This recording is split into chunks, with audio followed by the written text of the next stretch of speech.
Good morning. So, nice little crowd, thanks for being here. I'd like to start this talk with a short story of why I'm here today in front of you on a Sunday morning. And this story started a few months ago when I met a customer who wanted to replace their Salesforce system by Odoo. And Odoo, for those who don't know, is an open source Python ERP. And the particularity of that project was that, the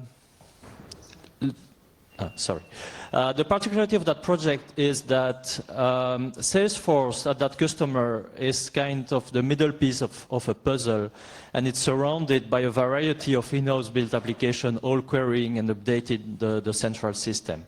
And since we were replacing the middle piece, we had to provide API to those existing systems.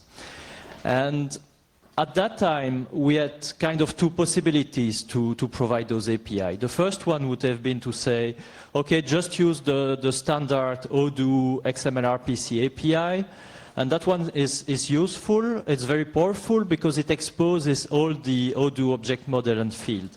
But it's actually too powerful because, well, first it's daunting. You need to know all the details of Odoo to use it efficiently.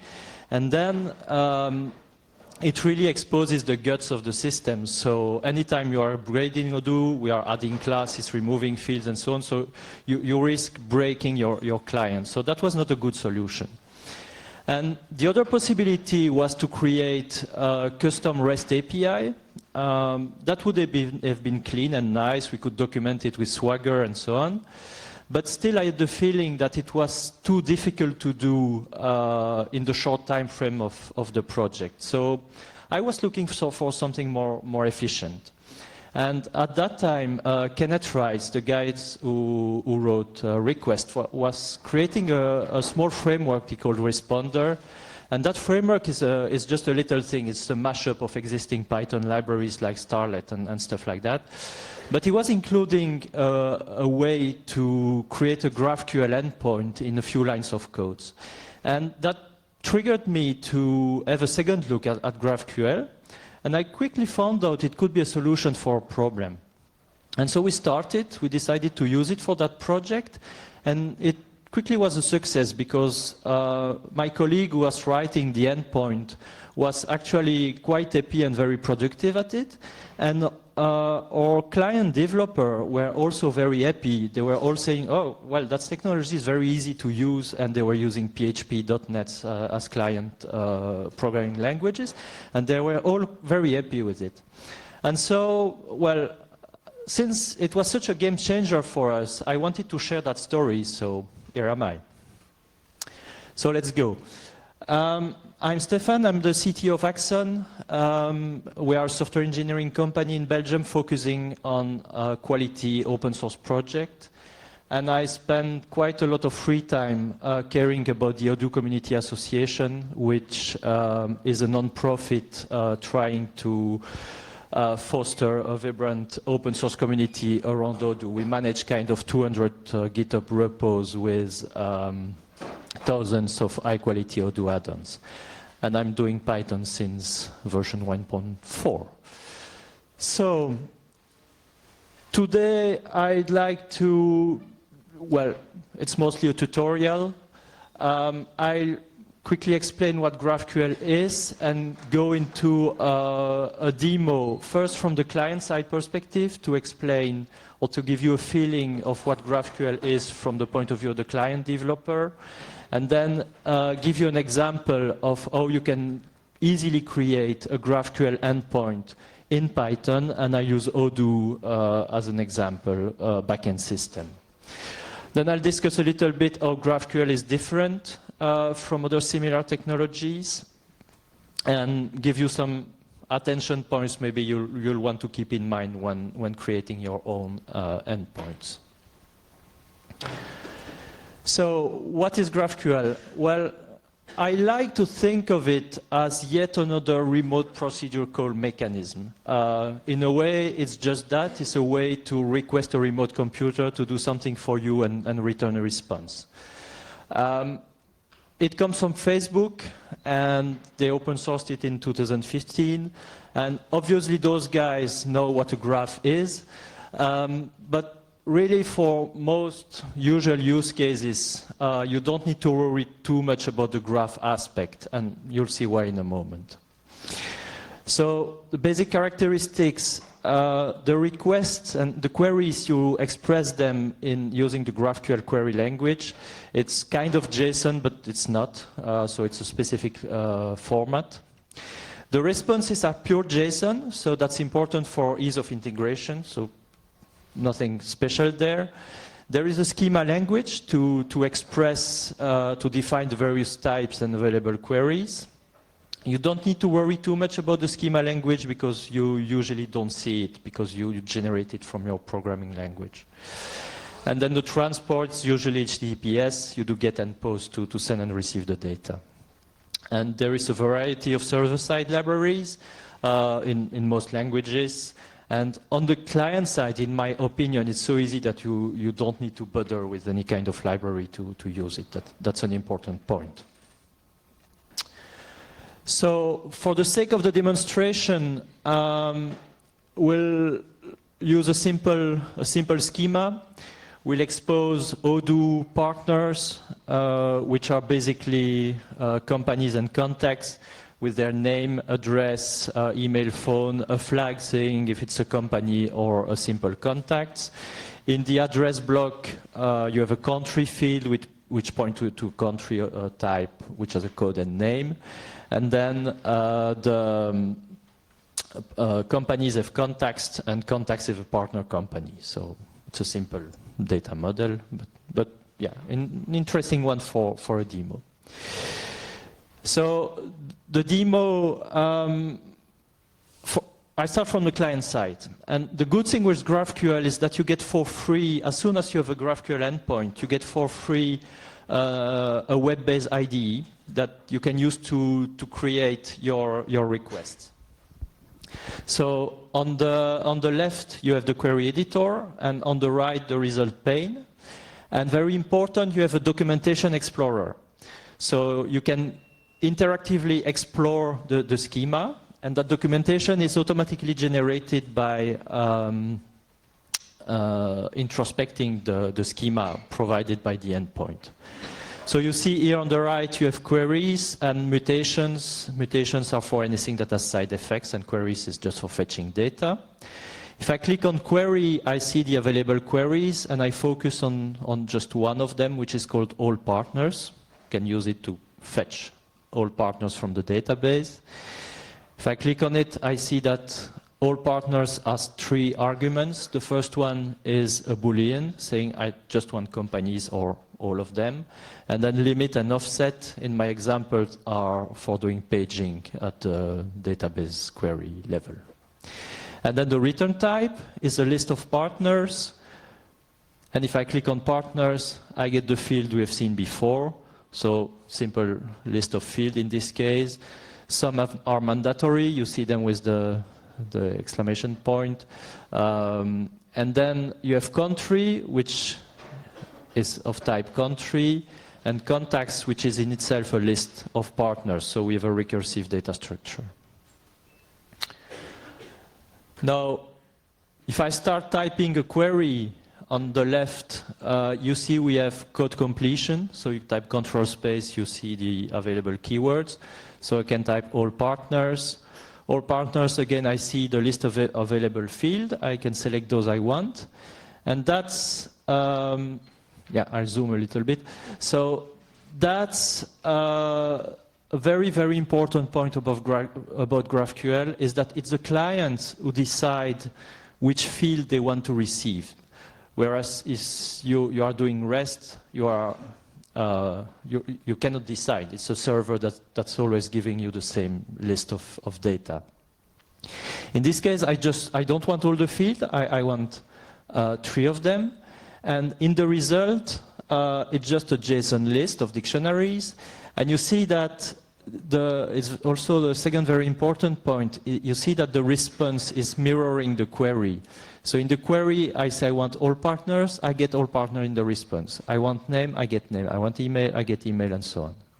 So your response will always mirror what you put in your query, and that's very important. Then I can use arguments in my query. So for instance, here I have all partners, companies, and contact. That I want to say I want only companies. That's the syntax to do that. Companies only is true. I get a limited list. And then also very important aspect of GraphQL, you can navigate in the data model from your query. So in your query, now I want to get the contacts too. I type contacts, name, phone. And again, you see that the response is mirroring your query. So I added contacts, I get contacts, I edit name, I get name, phone, etc. And so that's the other very, very important aspect of GraphQL, is that the client can navigate into the data model. Whereas with traditional REST or RPC, it's more fixed. So the server might have provided a service that's providing companies and another service to get contacts with, as an argument, the company ID, for instance. But then that's more server round trips. Conversely, the server could have decided to provide just one service, providing companies and contact at the same time, but then all the time you send all the data and maybe your clients don't need it. So that's very important in GraphQL, is that the client has the flexibility to express what data he wants to retrieve from the server. Okay? And the last point I want to illustrate is the concept of query variables. Query variables are kind of placeholders you can put in your query. They can go anywhere in the query, so you can have a very complex query, but you can put placeholder a bit everywhere. And then it's the client which sends to the server the query plus a simple JSON dictionary with the replacement variable. And the replacement is done on the server side, so there is no risk of query injections and stuff like that. But it's also very important because in terms of data binding on the client, if you imagine you're writing a web application, you need to bind the form fields to the query field. Using this mechanism, this binding is just populating a JSON dictionary. So for client-side developers, it's also very, very easy because they can write their query in the IDE, copy-paste it in the code in a constant, and then bind their form variables to a simple JSON dictionary and send them both to the server. Very easy for the client developers. Okay? And you get code completion also when creating variables. And so here it's an example, two simple variables, limit and offset, for doing paging inside a large result set. Okay, so that's it for the client demo. Now we'll dig a little bit on the server side, and I'll illustrate what it takes to create the endpoint I just used in the client-side demo. And the code I'm going to show is really all there is to it. I give you the pointer after that. You will see that there is really nothing else that I'm going to show to create that endpoint. So the first thing to do is create the types. So I start from the bottom. The country type is an easy one. So you represent GraphQL type with Python classes. Define the country class. Just say it's a Graphene object type. By the way, Graphene is a very good library, an open source library to do GraphQL endpoint in Python. Very, very efficient, and all this actually is made possible by those guys. So country class, you just say it's a Graphene object type, and the fields are just class attributes. And again, you give them their type. You can say if they are required. You can provide default values. You can provide documentation, very important, with comments or help attributes, for instance. And you see there is no code to do the binding to the underlying object. And why is that? Because in this case, I will have an Odoo object which has a different name. Also have a code and name field. And in that simple case, the binding is automatic because the default resolution mechanism is, for Graphene is to do a get attribute on the underlying object. And so if your underlying object has the same attribute names, the mapping will be automatic. So for the partner object, same principle. I enumerate the fields, give their type. Some are required, some not. This one is a Boolean, required 2. You have access to a variety of scalar fields like ints, floats, dates, and so on. Here I'm using the Odoo object type, but it's really a very, very small extension of the Graphene object type to cope with some Odoo peculiarities. For instance, Odoo is representing strings as null strings with false, and converting false to GraphQL does not work. It's not represented as null, so there is small conversion there. But otherwise, for instance, for this one, it's just a Graphene object type, so there is nothing specific to Odoo here. And then, next example, the country field. The country is of type country, so that's the way you declare it. But in Odoo, there is no country attribute on the partner. In Odoo, it's named country ID. That's a convention. And in this case, what you need to do, you need to provide the mapping yourself. And in GraphQL, those mappers are called resolver. And the way to do it is to just create by convention a method named resolve underscore the field name, so resolve underscore country. And that method is taking 2 arguments. The root is the associated underlying object, and info is a way to pass context, like the database connection, the current users, or stuff like that. So in this case, I map the GraphQL country field to the Odoo field named country ID. And country ID is not an ID in Odoo, it's actually a country object. And that will be bound to the GraphQL country type. And then GraphQL will resolve the country attribute, code, and name, and then continue like that. Same for contacts. Contacts is a list of what? A list of partner. The list is required. In Odoo, I don't have a contacts field. I have a child IDs field. And in this case, resolve contacts will return root.childids, which means I'm returning the contacts. Child IDs is a list of Odoo partner objects that again will be bound to the partner GraphQL type. And again, Graphene will recursively call the resolution mechanism that you start to understand to recursively resolve all the fields. And that's all you have to do to map those types. And then you have the top level query. So we come to all partners that we have seen at the beginning. All partners is returning a list of what? A list of partners. And then it has 3 arguments. You see again companies only is a Boolean, limit and offset that we have seen before. And that as is does not exist on the backend system, so I need to write a resolver too. It's always the same, write a resolver. So I write resolve all partner, I get root and info again, and then the arguments, companies only, limit, offset. And then that's more traditional stuff, I build my query. So that's a little bit of Odoo code. If the client wants companies only, I build my query, is companies true. I do an Odoo search, and I pass limit and offset.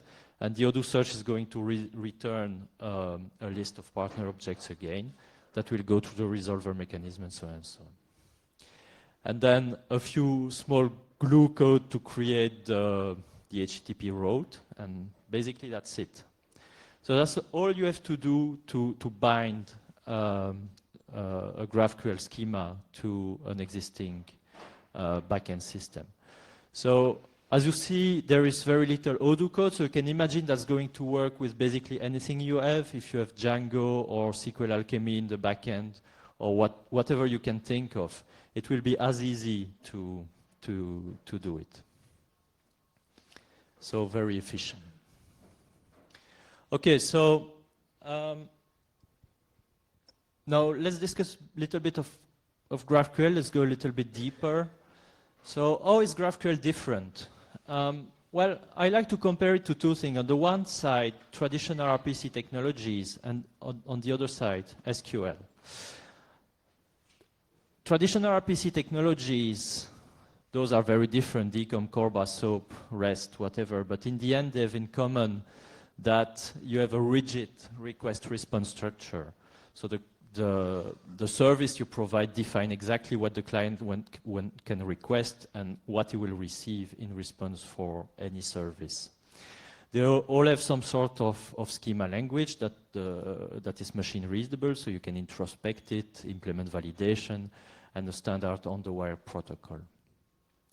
And for those, it's the service developer who implements how the server reacts to a service. And on the other end of the spectrum, you have SQL. And there, of course, you have a database, and then it's the client that has the full freedom to express his query. He can do whatever he wants, provided it follows the database schema. So full flexibility for the client, but so to speak, there is no server-side developer. You must have a database, okay? If you exclude store procedure, which actually fall in the other category, you have no possibility to, or it's very difficult to access external systems with a SQL database.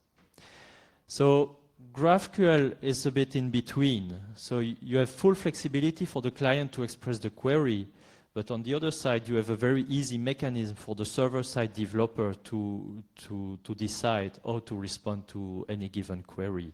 And so you don't even need a database. You can query backend systems or a variety of whatever you want on the backend. So it's really something in between RPC and database query language.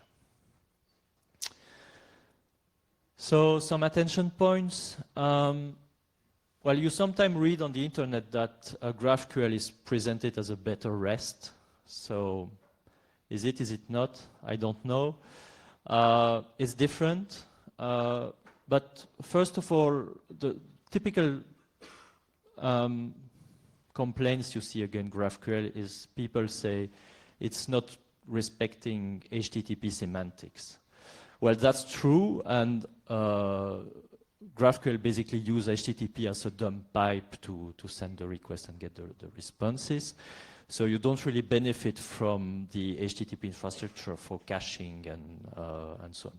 You benefit from authentication and stuff like that, but some HTTP infrastructure is oblivious to GraphQL. Well, to me, actually writing a good REST API is incredibly hard. It's really an art that very few master doing a REST API that respect HTTP semantics fully. So yeah, you decide for yourself. For me, it's a better REST in the sense that you are really more productive when creating services with GraphQL than with REST, and that's something that I see for real projects. Another attention point is performance. You must pay attention to the way you write your resolvers. For instance, in the resolve contact one, if I would have written for each one doing a search on parent ID is root ID, that would have worked too, but in the end that would have generated one database query for each parent company in the result set. Not very efficient. So the good thing to do is to exploit the power of your object relation mapper. Odoo does it, SQL Alchemy does it, they have prefetching strategies, and that would end up in this case in two queries, one for the parent, one for the children, and so much more efficient. So you need to pay attention to that. The other aspect is decide what to expose in your GraphQL endpoint. With some tools, for instance, there are adapters for Django or SQL Alchemy. It can be very easy to expose your whole object model at once without doing almost anything. It can be useful in some cases, but I advise to create GraphQL endpoints that are specific to the client use case, because exposing your whole object model will prevent you changing it, because you will never know what parts of it are used by the client. And since it's so easy to create specific schemas, you really want to use that power to do schemas adapted to the client's use case. Okay, finishing. Access control, pay attention to it. Because for REST, it's easy to put access control at the entry point. Here, you need to put access control at the level of the domain model. So, key takeaways. It's different. I really encourage you to try it. If you see it as another way to do REST, you will see that it's a very powerful technology. And in my opinion, you get really more productive than by doing REST. You give a lot of flexibility to your client developer and a lot of productivity to your server-side developer. You have the links, the slides are online. And I don't know if you have time for questions. No time for questions, so I'll be around. Sorry.